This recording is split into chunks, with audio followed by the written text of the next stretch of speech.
What's up everybody, Maran here for another weekly update. So there's all kinds of news to go over this week, and the first is some more changes to the Mustang lineup for the 2021 model year. Just a couple of weeks ago I talked about how the GT350 is going away, and now also the Performance Pack Level 2 version of the Mustang is also going away. And while this might kind of make sense with the Mach 1 coming out, and we also have pricing for that Mach 1, which I'll get to more in a minute here as well. But so it's kind of surprising that they got rid of the Performance Pack Level 2, because even with the Mach 1, the only way to get that, extra width tires and stuff like you get on the PP2 is to go up to the handling package on the Mach 1, which makes them a lot more expensive. So the reason we know all this stuff, by the way, is the order guide leaked out for the 2021 Mustang, and so that's how we have all this information. So it's all kind of complicated, and so this is why I wish that Ford would have kept the Performance Pack Level 2 around, because in order to get that dynamic handling package for the Mustang here, you have to get the manual transmission. So there's no way to now get wide tires on a Mustang, aside from the GT500. The only way you get that is with a manual transmission. You cannot get an automatic track-ready Mustang, which is kind of crazy that they're not at least offering that as an option, considering both Dodge and Chevy do offer wide tires on their normal models, for those people who don't need all the frills. The Mach 1 has a bunch of leather and all kinds of tech and goodies, and also the, very retro-inspired looks that aren't everyone's cup of tea.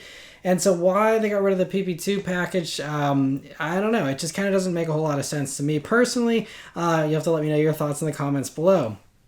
But anyway, so hopefully, if you do want something brand new, you don't want to get something used, and you're okay with the Mach 1 and the fact that, you have to get those looks in order to get the, better grip of those tires, hopefully you're going to be okay with the price point as well. So the starting price for the Mach 1 is going to be $52,915, including destination. So basically 53 grand for a Bullet engine, which by the way started about 5 grand less. The Bullets, including destination, started at like $47,500 when they came out in 2019, and people complained they were overpriced. Now we're sitting at 53 grand, and yes, there's a few other additional things. You get the Trim X 6-speed in the Mach 1, you don't get in the Bullet. There's also the additional oil coolers and transmission coolers, all that kind of stuff, to make it a better vehicle on track than the Bullet ever will be. So, there are some definite improvements here. And by the way, the Bullet's gone for the 2021 model year as well, but we already knew that. And also, the Mach 1 does have MagneRide as standard. That was an option in the Bullet. And so, when you compare all that kind of stuff, you're still looking about $3,500 to like 4 grand more than a Bullet, even with comparable equipment. And so, it is a little bit more expensive. I guess it's not to be unexpected. It's just the fact that, again, you can get a Performance Pack Level 2 2020 Mustang right now, even brand new MSRP. You can get one for like 45 grand if you're okay with cloth seats. And the thing is, a lot of people that are going for a track car, they don't need leather. They don't need all the luxuries that you get in the Mach 1. And that's why I saw most of the PP2s that I actually saw spec'd were bare bones Mustang interiors that just had the grippy tires, and you can't get that combo anymore, which is kind of sad. So that's the way Ford's decided to play this here. And also some other 2021 Mustang changes are that you now get the standard safety tech. So like basically blind spot monitoring is now standard. Automatic emergency braking is now standard enforced upon you. Now you can turn it off, but all Mustangs now have that. There's also like the lane departure warning and mitigation. That all is standard bundled into every Mustang. There's just a lot of stuff, and so that's going to raise the price of all Mustangs by a little bit. I don't see actual pricing for base Mustangs just yet for 2021. But, so some of that justifies whatever price increases there will be across the Mustang lineup. But are they price increases for things that most Mustang buyers want? I don't think so. So I think this is going to kind of hurt the Mustang a little bit, between the PP2 going away and now having all this safety stuff standard, making the price more expensive. Also, there's a few other weird changes. Like they removed the lighting from the glove box. So now the glove box isn't illuminated anymore. There's a couple other small little trim things that it seems like they're like stripping down the Mustang. So they're like trying to retain their profit margin, I guess, or something. I don't get it, but anyway, hopefully, the next generation Mustang comes out swinging again and gives you more options and stuff, but it seems like they're kind of slimming down your options a little bit on the Mustangs here, sadly. But anyway, let me know your thoughts on all that in the comments below. Moving on from the Mustang stuff. Acura this week revealed the MDX Prototype. Now, they call this a prototype. I don't know why. Maybe the side mirrors are a little small. Otherwise, this is basically a production MDX. This will be the 2022 model. And so it's wider and longer. It's actually 6 inches longer on a 3-inch longer wheelbase. The dash to axle ratio is also longer as well, just like on the TLX, to give it more dramatic proportions. It's on a new light truck platform for Acura, so this is a new platform, and it's even more rigid than the already fantastic handling RDX that I reviewed a couple of years ago, so should be very promising from a handling perspective as well. It also gets a double wishbone front suspension like the TLX, so that'll help it with the handling too. And interestingly, they are going to continue on here with the 3.5-liter naturally aspirated V6. That will be the base engine here in the MDX still. I was really expecting, and I think everyone was, for them to use the 2-liter turbo in the RDX, but they're continuing on with the V6, which is an interesting choice. A little curveball there. They are going to be offering a Type S version, they confirmed, and that'll get the same 3-liter twin-turbo V6 as the TLX Type S, and has the same horsepower and torque, so you're looking at like 355 or 356 horsepower, something like that. And both engines are going to be using the 10-speed automatic and have the newest super handling all-wheel drive system. You can even get 4-piston Brembo brakes, and it doesn't seem like it's exclusive to the Type S version. I think that we have a picture of a Brembo brake equipped MDX, and it's not a Type S version, so that's kind of interesting. On the inside, there's more legroom for all 3 rows and more headroom in the 3rd row and up front. The interior is much more luxurious as well, and you get a high-tech feeling, with these nicer materials. You get these dual 12.3-inch displays for the gauges and the infotainment. There's an available panoramic moonroof now, a 25-speaker, 1,000-watt ELS Studio 3D stereo system, and even new 16-way seats with 9 different massage programs. The ambient lighting looks really great too, and has the same, I think, 27 themes as the TLX interior. And by the way, I'll be posting my review on the TLX next week. It's a very impressive car. And so anyway, the regular MDX is going to be arriving in dealers early next year, with a Type S version coming in the summer of 2021. But we don't have any pricing for these yet, but whatever they end up charging, I'm sure it'll be a reasonable upcharge for how much nicer this is than the old MDX. It is like a world's difference. Very well done redo here for the MDX. Moving on here, Tanner Faust revealed on his Twitter this past week that Volkswagen's going to be revealing the new Golf R on November 4th. So right after Election Day, we'll have some exciting car news at least. And so we can't really tell anything from the teaser video, but it looks like it's, going to probably be a little bit more aggressive. We've seen some leaks in the past. It's not going to be anything that's a big surprise. There's been spy shots of them going around the Nürburgring and stuff. So pretty predictable styling, but you're going to have to wait a little while for this Golf R, though, it seems, because, we're not even getting the new GTIs yet. They're already available in Europe, and there's a new version I'll talk about here in a second. But we're not even getting any of that yet. I think that's coming sometime late next year. So Golf R, I would forget about till 2022 for us here in the States, but hopefully I'm wrong and they speed it up. But anyway, at least we'll, get to see what it looks like and get all the details on it. And there's rumors it's not going to get a manual anymore too, which wouldn't be great, but we'll have to wait and see for the official unveil if that's true or not. Speaking of the Golfs that aren't coming to the States though, Volkswagen did reveal the GTI Clubsport for the Mach 8 version here.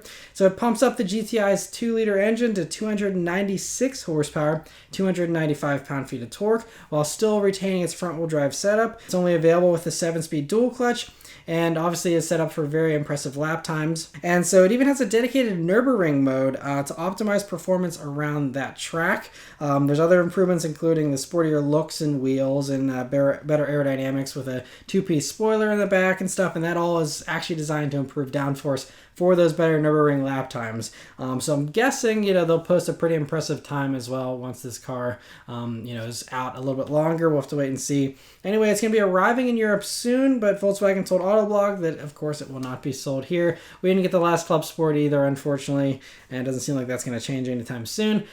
But if you're a compact SUV fan, I got good news from Volkswagen for you. The one vehicle they are developing for our wonderful market here is the Volkswagen Taos, which is officially revealed this week here, coming next year. And so It's predictable Volkswagen styling, but I do like the little LED strip across the grille there. It's about the size of a Kia Seltos and about 9.3 inches shorter than a Tiguan. And I already covered the new engine. It's going to be running in a previous update, but if you missed that, it's going to be the a modified version of the Jetta's 1.4 liter 4-cylinder turbo, which is now 1.5 liter. It's going to be on the Miller cycle and do 158 horsepower and 184 pound-feet of torque. Nothing to get excited about, but should be sufficient for this type of vehicle. The front-wheel drive versions will be getting a regular 8-speed automatic and a torsion beam rear suspension, but the all-wheel drive versions get the 7-speed dual clutch and a multi-link rear suspension instead, so a little bit of a, hopefully a better handler with that one. The interior is pretty typical Volkswagen though. It's got a 6.5-inch touchscreen as standard and then an 8-inch touchscreen as optional. But one nice inclusion is that all Taoses get a digital gauge setup, and so it's a smaller 8-inch display on lower trims, but you do get a 10.25-inch, the same display you see in all the other Volkswagens on the top model. So the SEL version will be getting that. And so it's going to be arriving in dealerships next summer. And there's no pricing yet, but Volkswagen did say it would be about $3,000 less than the Tiguan, which would put it at a starting price of around $22,000. So that's what we get here from Volkswagen for the States, while everyone else in Europe gets all the cool stuff. And this week, Mitsubishi has revealed the refresh for the 2022 Eclipse Cross. So it now has this sleeker look up front with the top lights actually being accent lights only now. They previously actually had headlights in them, but now the actual headlights are lower in the front bumper there like many of the competitors do. Out back, it gets a more traditional hatch here that looks less like the Aztec, like a lot of people thought it looked like in the past, and gets rid of the split rear window, so now you have just a normal hatch. It adds new taillights along the sides there as well. Inside, it gets a new touchscreen that's upgraded from a 7-inch display to an 8-inch display. And there's new graphics for the infotainment, and then an addition of a volume and tune knob, which is always nice to have. They've also removed the touchpad that provided a second option to control the screen in the past. I guess people were just fine with just the touchscreen. It's a good cost-cutting measure. And mechanically, it's still all the same. And so, the only other thing is that for those in other parts of the world, there's going to be a plug-in hybrid version that's coming, but here in the States we're not getting that version, so mechanically it's all carryover here. It's going to be on sale in the first quarter of next year, and there's no pricing yet for that. Hyundai has also revealed the refreshed 2021 Santa Fe, and so it has some pretty large changes here. So we've already seen the European version a couple of months ago, so this isn't a surprise, but it's still nice. And so you see this slightly changed exterior styling, and then there's also less weight, they say, thanks to more high-strength steel. And there's also a restyled interior with some pieces similar to the Palisade and Sonata, especially in that center console area. And like the Palisade, the Santa Fe also gets a new top calligraphy trim with unique grille, 20-inch wheels, Nappa leather, faux suede headliner, extra ambient lighting, and there's also an 8.5-inch head-up display. The biggest changes are mechanically, though, with even the base engine being upgraded from the 2.4-liter 4-cylinder to the new 2.5-liter naturally aspirated 4-cylinder. But horsepower is only 6 horsepower more and only 4 more pound-feet of torque, so no big changes there. Still uses the 8-speed automatic transmission. They claim one better MPG, though, for the front-wheel drive version, so it's a little bit more fuel efficient. And then the new Hyundai 2.5-liter turbo 4-cylinder engine is the new engine upgrade instead of the 2-liter turbo you got in the past. And so this new 2.5-liter does 277 horsepower and 311 pound-feet of torque in this application. It uses the new 8-speed dual-clutch transmission like the other N-Line models, same engine and transmission as the Sonata N-Line and stuff like that. And then it gets 2 better MPG than the old 2-liter Turbo 4 did. So way more power, bigger displacement, and yet still better fuel economy, which is pretty impressive to do that. Hyundai also confirmed we're going to be getting a hybrid version for the first time here, and it uses the 1.6-liter Turbo 4-cylinder along with a 59 horsepower drive motor for 225 horsepower and 195 pound-feet of torque total. It uses a 6-speed automatic for that one, so it's one of the few hybrids that doesn't use any kind of direct drive or CVT setup, and so that's interesting. And it's the same setup you get in the new Tucson that I just covered not too long ago as well. And like the new Tucson, there's also going to be a plug-in hybrid version of the Santa Fe coming sometime later in 2021, they say, and we don't have any details or pricing for that yet, or any pricing for the regular Santa Fe's for that matter, but we know the regular ones are going to be arriving before the end of 2020. Honda has revealed a very light refresh here for the 2021 Accord. So the front bumper and grille are new, and the biggest standout is that there's now chrome strips in the grille. That's really the best way to tell them apart. There's also chrome highlighting around the side skirts there, and that kind of flows up into the rear bumper. That's kind of a new touch. There's also new wheels, and a new Sonic Gray Pearl color is now available. Other slight changes include an 8-inch touchscreen now being standard. I believe you had a 7-inch screen in base models in the past, not so anymore. And on the EXL and Touring trim, it actually has wireless Apple CarPlay and Android Auto now, which is a nice touch. There's also USB jacks in the back now, and interestingly, Honda got rid of the EX trim on the Accord, and so they replaced it with a Sport Special Edition. The hybrid version still has an EX trim though, but for some reason got rid of the EX trim. I feel like that's like a Honda staple to have an EX trim, but in the Accord, the regular Accord, you can't get that anymore. But the only mechanical changes here for the Accord this year are to the hybrid version. They say it gets a new tune, and Honda says that the two-motor system now feels more natural with better throttle response for a more linear feeling powertrain. Honda already announced the other mechanical changes, that there's no more manual transmission for the Accord, and I talked about that at great length in several past weekly updates. But for those that missed the news, yes, there's no more manual in the Accord anymore. And also, other Honda manual news this week is that Honda announced that it's also removing the manual transmission from the sedan versions of the Civic for the 2021 model year. Now, this is most likely just a temporary change because this is the last model year for the Civic of this generation before the all-new one comes in 2022 that we just saw patent images of, about a week or two ago. And so for 2021, the only way to get a manual in the Civic is if you get one of the hatchback versions. So that's kind of crazy, at least, for this year. Hopefully they bring back the manuals next year with the new generation, but we'll have to wait and see on all that. And they do say that, I believe as far as retail sales go, they have the most manual transmissions sold out of any car brand, I believe is what they said. So they still do offer a good amount of manual transmissions, and I hope that they are still committed to that and will continue on in the future with that. And so getting back to the Accord here, though, prices have changed slightly for the Accord. Some are slightly higher, some are slightly lower, depending on the trim and stuff. But they're all on sale now, so you can go check them out on your dealers this weekend. Bentley this week has revealed the less expensive V8 version of the Flying Spur. It runs the same 4-liter twin-turbo V8 as other Bentleys, but it's more powerful, now doing 542 horsepower, 568 pound-feet of torque, and this is still over 80 horsepower less than the W12 version, but it's also 220 pounds lighter. So like other Bentleys, going down to the V8 version gives you a more dynamic package, even if you do get a little bit less power. And otherwise, it's the same as the faster Flying Spur, and it's a good amount of savings as well. This V8 version is going to be starting at $200,725, which is over $14,000 cheaper than the W12, and so deliveries are going to be starting early next year. So cool to see that.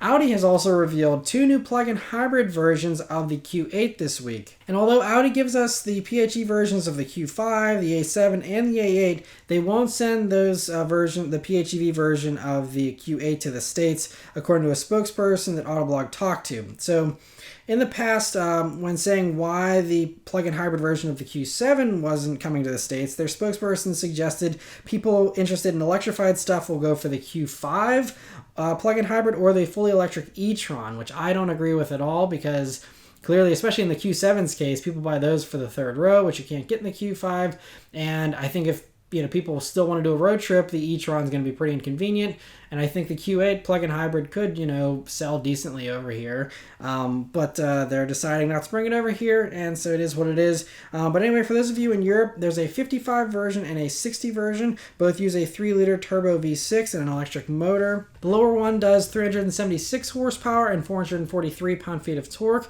and the other one does 456 horsepower and 516 pound-feet of torque, and the 0 to 60s range between 5.4 and 5.8 seconds between the two.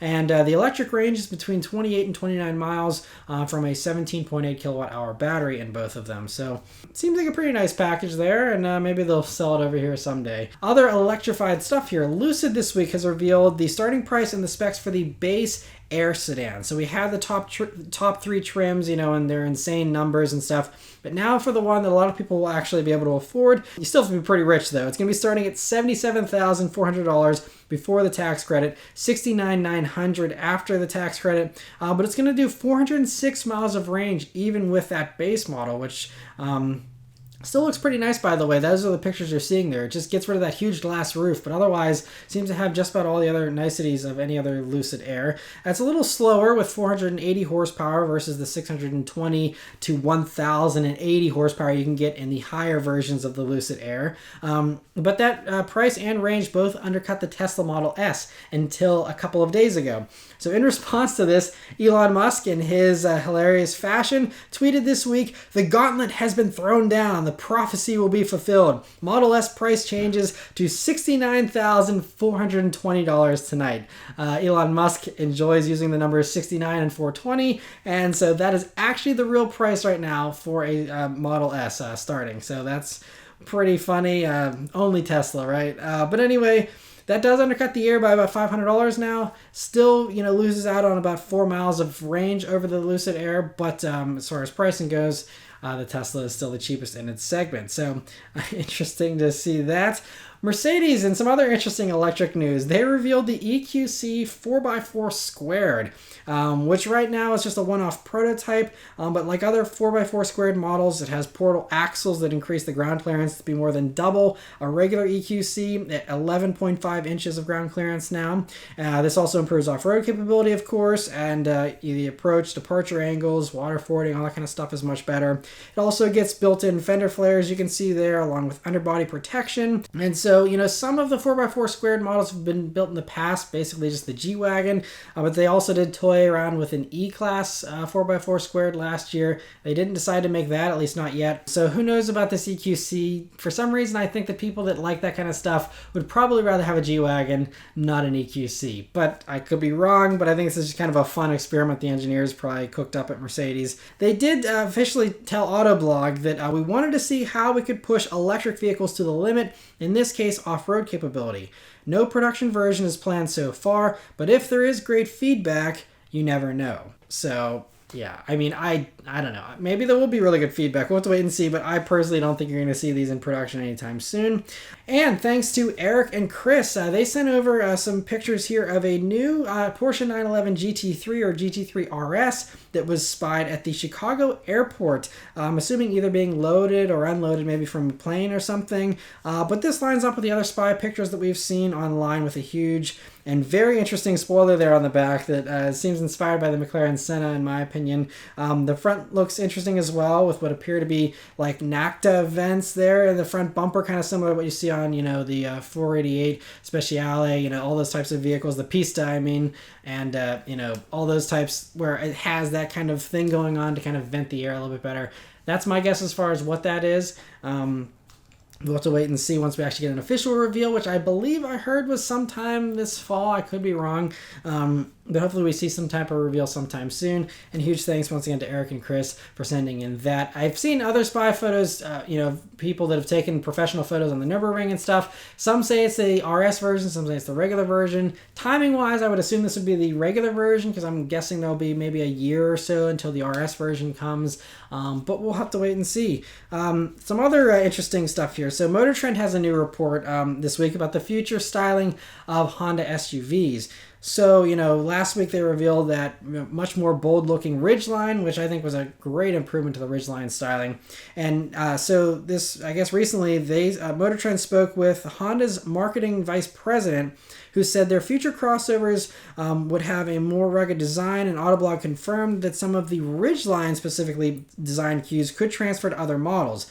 So that kind of gives it away. Clearly, they're talking about the Pilot and the Passport, since they're all based on the same thing, all have basically the same front ends until the Ridgelines changed last week. And, there's been a lot of people, and I've actually heard a lot of Pilot owners and, people that have been just saying they wanted the Pilot to be more boxy looking like the previous generation Pilot was. So you put this same, taller hood and flatter nose on the Pilot, you might kind of fix that problem with some people. Obviously, you probably have a little bit of a different grille that's a little less rugged looking than the Ridgeline.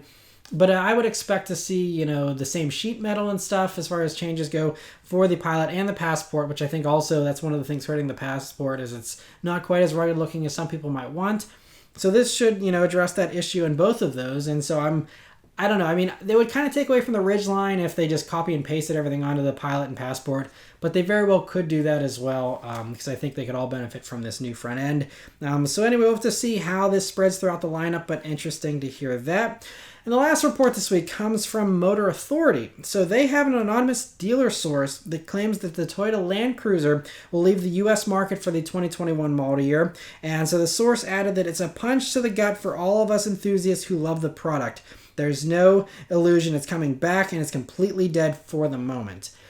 So, this is kind of an interesting thing. This isn't officially, you know, been confirmed by Toyota yet, so we'll have to wait and see, you know, if they do confirm this. I'm inclined to believe this makes sense and this is true because, you know, it's not a big surprise. It's an $85,000 Toyota that's 13 years old.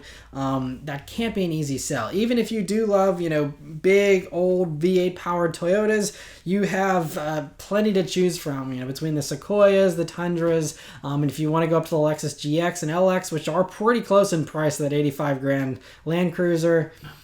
You know, I feel like most people would probably rather just go for those if you're going to be spending that kind of money, or just save a ton of money and go for a Sequoia, you know, for, you know, mid 50,000, something like that. So that's, you know, where I think that's headed. I think as far as the Land Cruiser as we know it, it might be going away here in the States that way, but I would be surprised if the Land Cruiser name goes away forever, because it's too good of a name in these off-road, overlanding obsessed times we're in, wherein everyone loves Jeeps and Broncos and stuff like that.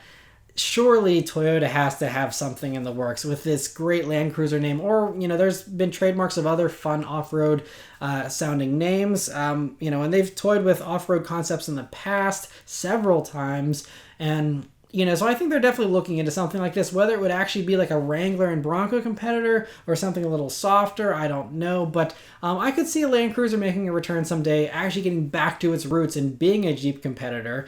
I think something like that could make a lot of sense and be a fun option for someone who doesn't just want a RAV4 or Highlander. You know, all those are still really soft. So I think actually doing something a little harder edge could be something that, you know, Toyota fans could be into. Especially considering Ford and Jeep don't have amazing reputations for reliability, and Toyota does. I think Toyota could actually have a nice little niche here if they had a competitor that was, you know, Toyota reliable. That would be, I think, you know, something a lot of people would be interested in. So we'll have to wait and see. That's just my personal hunch. But yeah, for the time being, at least, it sounds like the huge Land Cruiser might be going away. But again, that's not confirmed yet, so I will continue to update that story as it develops. But yeah, so that's it for all the news this week, guys. So hope you guys enjoy this weekly update. Let me know your thoughts and everything in the comments below. Thank you guys very much for watching, and I'll see you on the next one. Take care.